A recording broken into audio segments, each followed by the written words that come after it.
И сегодня, да, вот вы знаете, через год у нас выборы. Я думаю, что я посмотрю еще, если не найдутся достойных людей, которые можно было бы вот судьбу страны нашего народа, да, доверить.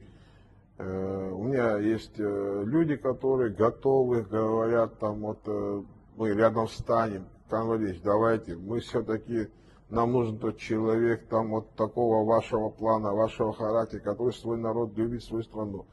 Ну, для себя я еще решение не принял, вернее, но, наверное, я как-то ранее рассказывал, когда я вот у дороги, на перепутье двух дорог, когда стоял, или да, или нет. Наверное, я все-таки опять в этом, как говорится, роли сейчас стою.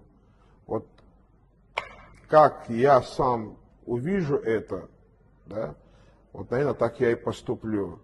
Это, знаете, сегодня как получается, есть такое понятие кризисный менеджер. Нам сегодня нужен кризисный менеджер. Тот, который вот это беспредел и хаос остановит, зацементирует и даст возможность новым людям дальше понести страну.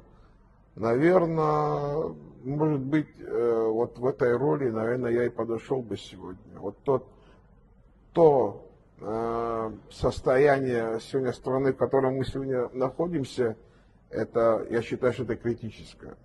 Я считаю, что править хуже, или нигде не править, я, наверное, неправильно говорю, вот руководить хуже, чем нынешнее руководство страны, наверное, невозможно.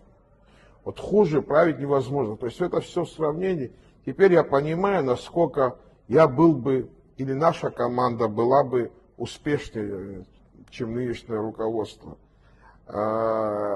Каждому вопросу, каждым вещам надо подходить с точки зрения государства, а не с точки зрения личного.